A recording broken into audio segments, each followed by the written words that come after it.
38 years, Nora Callahan had built her reputation on never showing weakness. People in the legal world called her the stone bench, not to her face, of course, but she had heard it whispered in courthouse hallways, and she never corrected anyone. Judges weren't supposed to cry. Judges weren't supposed to second guess. And judges, above all, were not supposed to need anything from anyone.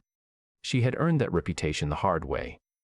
At 26, she survived a house fire that killed her husband of 8 months and left severe burn scarring across the left side of her neck and collarbone, damage she hid every single day beneath high collars and judicial robes. She raised her daughter Vera alone. She passed the bar while working overnight shifts at a hospital records desk. She climbed the ladder of the Hargrove County court system one ruling at a time, never asking for accommodations, never taking a personal day, and never not once in 12 years on the bench, allowing her private grief to enter that courtroom. But every evening, when the courthouse emptied and the overhead lights clicked off one by one, Nora sat alone at her desk and felt the exact shape of everything she had lost. The silence wasn't peaceful.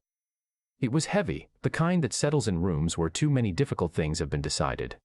She was 51 years old and had not laughed, really laughed, the kind that makes your ribs hurt, in longer than she could remember. On a Tuesday morning in late October, Nora had a full docket.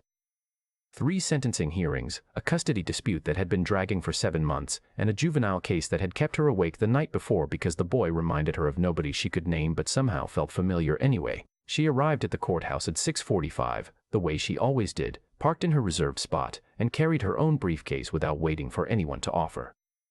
She had been carrying her own things for a long time. By mid-morning, the hallways were busy.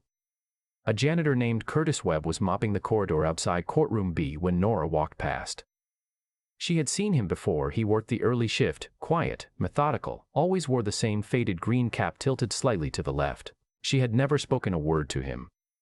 Not out of coldness exactly, more out of habit. Nora moved through the world the way a ship moves through water, efficiently and without looking back at the wake. Curtis was pushing the mop bucket around the corner when the wheel caught on a crack in the tile. The bucket tipped. Water spread across the floor in a wide, lazy fan.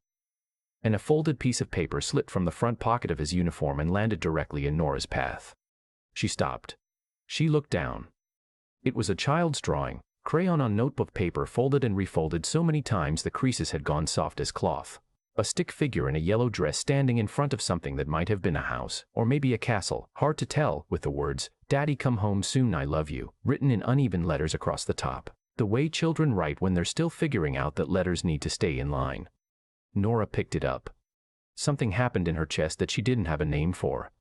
Curtis had already grabbed a handful of paper towels from his cart and was crouching to mop up the water, his back to her. When he turned around and saw her holding the drawing, his expression was careful in that specific way people get when they're not sure whether something private is about to become a problem. "I'm sorry, Your Honor," he said quickly. "I'll get that." But Nora was still looking at the paper. "Your daughter." The question surprised them both. Curtis straightened slowly. "Yes, ma'am. Penny. She's 6. Nora handed the drawing back. She noticed his hands when he took it, rough, calloused, knuckles that had been split and healed several times over. The hands of someone who worked more than one job. "She draws well," Nora said, which was not entirely true. The stick figure was lopsided, but it was what came out. Curtis smiled, and it was the kind of smile that lit up a face from somewhere deep behind the eyes. "She draws constantly. I've got about 300 of these at home. Maybe more." Nora almost said something else. Instead, she nodded and continued toward the courtroom. But she thought about that drawing for the rest of the morning. She thought about it during the sentencing hearing. She thought about it through the custody dispute. She thought about it when she broke for lunch and sat alone in her chambers eating a sandwich she brought from home because she didn't like the cafeteria noise. Penny. 6 years old. Daddy come home soon. Something about that sentence sat crooked inside her and wouldn't straighten out. After 3 days, Nora did something she had never done in 12 years on the bench. She asked her clerk, a young woman named Adrian, to discreetly find out what she could about the man who ran the early janitorial shift. She told herself it was nothing. Routine. Judges were responsible for the environment of their courthouse after all. What Adrian came back with the next afternoon made Nora set down her pen. Curtis Webb was 34 years old. His wife, Sandra, had died of an aneurysm 2 years ago, 3 days after Penny's 4th birthday, with no warning and no time to say goodbye.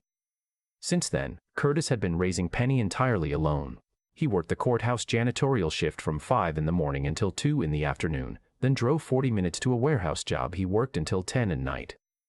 On weekends, he cleaned office buildings for a third company. He slept, according to what Adrian had pieced together from a colleague who knew him, approximately 5 hours a night. He had no family in the state. No support system that anyone could identify. His neighbor, an elderly woman named Mrs. Fareve Park, watched Penny in the mornings before school and sometimes in the evenings when Curtis ran late, and he paid her with cash and occasionally with bags of groceries he could barely afford. Despite all of that, and this was the part that stopped Nora cold, Curtis apparently showed up every Saturday morning to read books aloud to kids at the Hargrove County Children's Library. He had been doing it since before his wife died. He kept doing it after. Penny sat in the front row every time and listened to her father read stories she had already heard him read 100 times at home, because she liked hearing him do the voices. Nora read the summary Adrian had typed up, and then she read it again. She did not understand how a man carrying that much weight could still be choosing to give something away every weekend. It didn't make sense to her in the logical framework she had spent decades constructing. People with nothing to spare didn't keep giving. That wasn't how the world worked in her experience. In her experience, people protected what little they had and trusted almost no one. But Curtis didn't appear to have read that particular rule. Nora went back to work. She told herself she was satisfied that the drawing had been just that, a drawing, nothing significant. Case closed. But the following Saturday, she found herself driving past the Hargrove County Public Library at 10:15 in the morning. She told herself she was going to the farmer's market 2 blocks over. This was partially true. She did go to the farmer's market, but she also parked and walked back past the library's glass front windows and stopped when she saw him through the glass. Curtis was sitting in a small plastic chair, the kind designed for 8-year-olds, so he was folded almost in half, holding a large picture book open while a semicircle of children sat on a reading rug in front of him.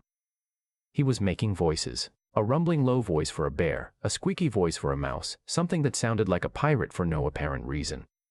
The children were delighted, and in the front row, cross-legged with her chin in both hands, was a small girl with 2 uneven pigtails who was watching her father with the absolute and total focus of someone watching a miracle happen. Penny. When Curtis reached the end of the page and looked up to check whether the kids were still with him, he caught a glimpse of Nora standing outside the window. He blinked, then raised a hand in a small confused wave.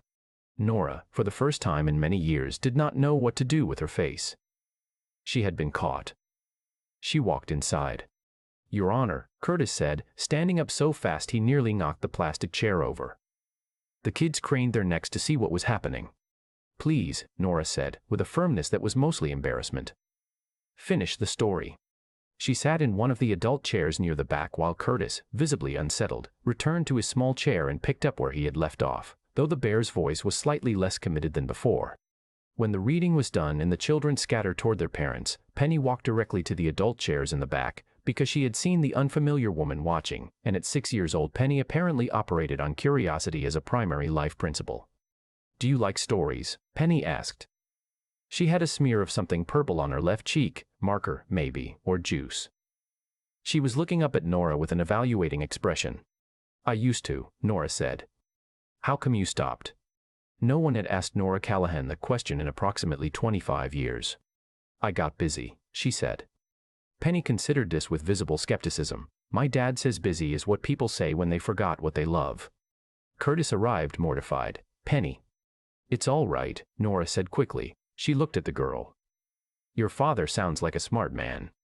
Penny brightened. "He is. He knows all the voices." That afternoon, Nora drove home and stood in her kitchen for a long time without turning on any lights. The sun moved across the counter. The refrigerator hummed, and somewhere behind her sternum, something that had been compressed and hardened for a very long time shifted, just slightly, like a door that had been stuck for years and had finally been given the right pressure in exactly the right spot. She began going back to the courthouse earlier than usual. Not to speak to Curtis, she wasn't ready for that, and she wasn't entirely sure what she would even say. But she noticed things she hadn't before. The way he worked methodically and left no corner half done. The way he greeted the security guards by name and remembered details, who had a cold last week, whose daughter had a dance recital. The way he folded Penny's drawings back into his pocket at the end of every shift like they were documents that needed protecting. One morning she passed him in the hallway and he was humming something low under his breath, a song she didn't recognize. He stopped when he saw her. She told him not to. He was confused. She kept walking. It was an awkward exchange by any measure, but something about it made her feel slightly more human than she had that morning. 3 weeks after the library, Nora's clerk Adrian knocked on her chamber's door and said that the Saturday Story Hour at the library had lost its funding. The program was being cut.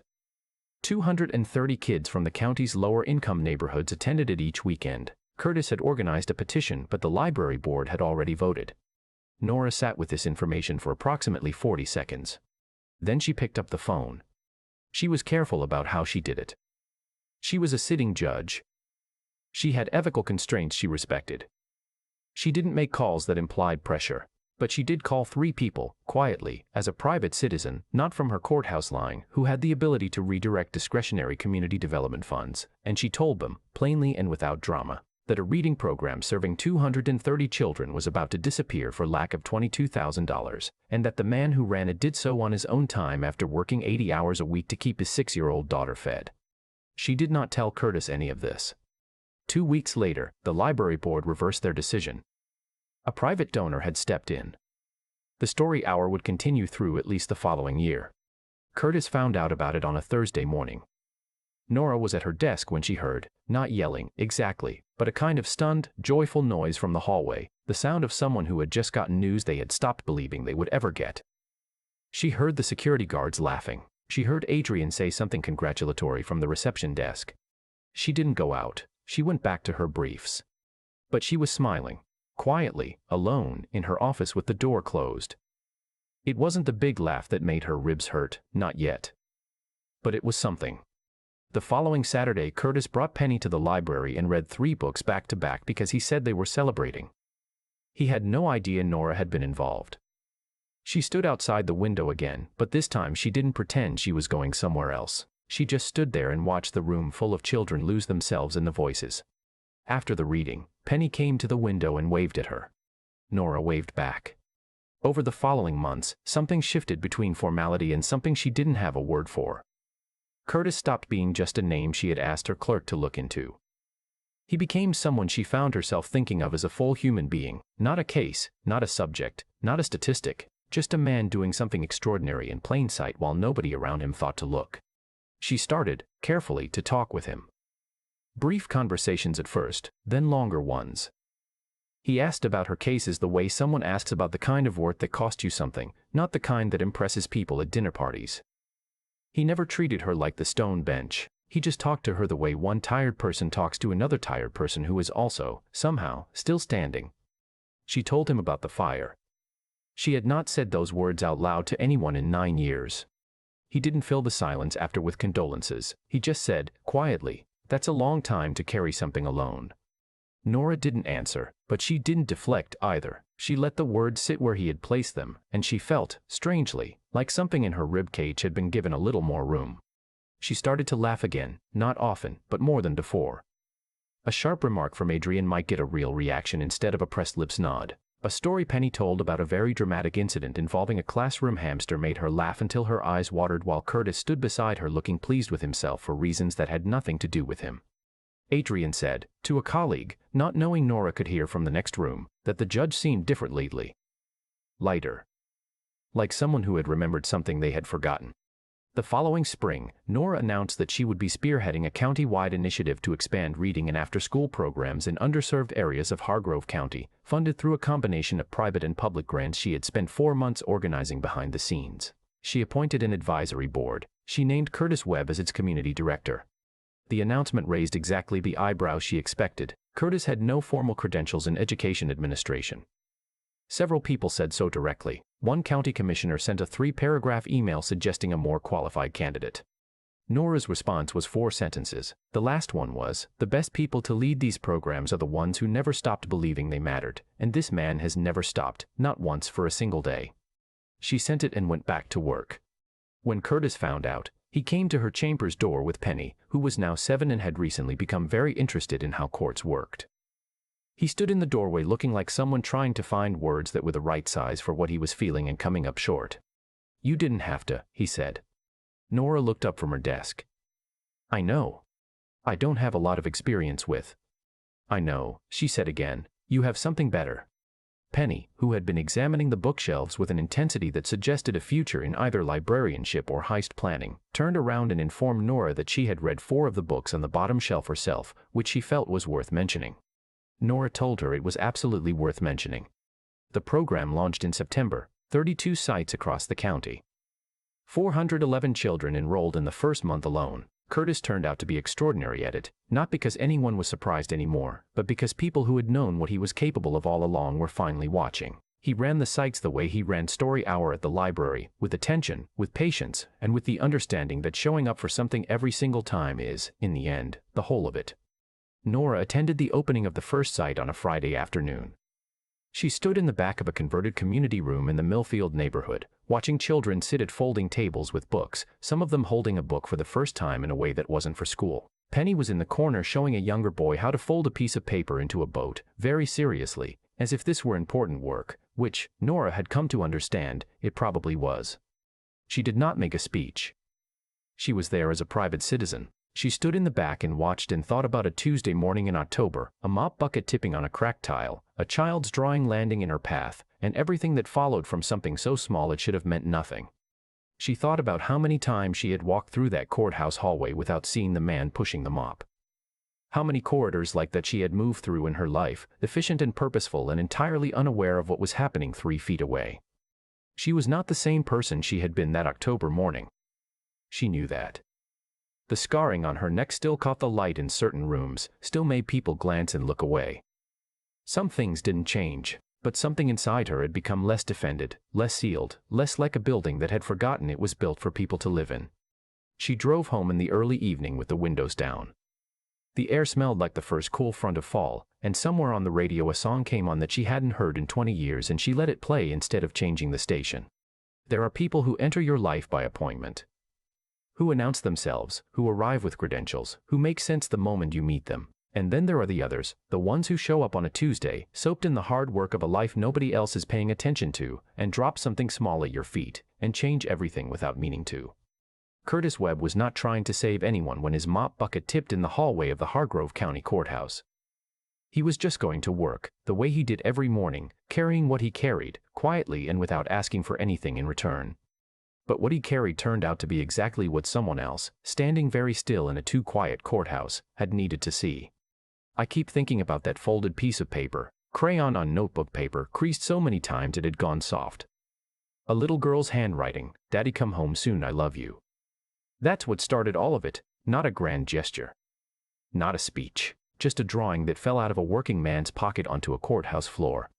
I think about what Nora could have done in that moment. She could have handed it back without looking at it.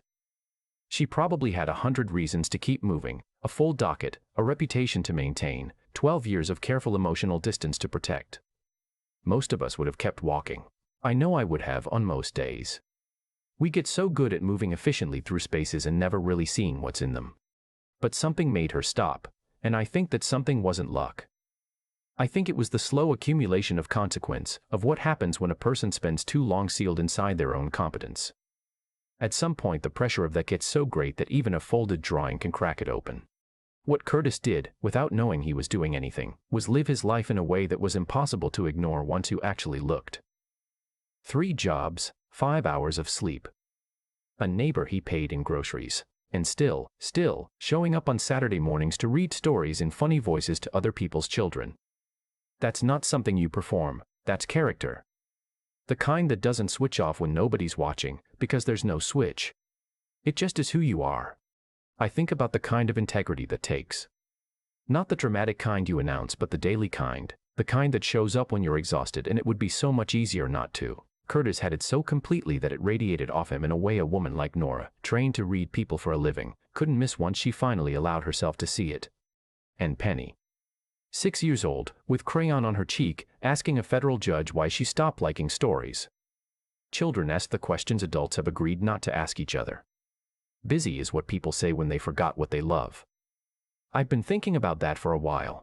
How many things have I called busy that were really just fear dressed up in a schedule?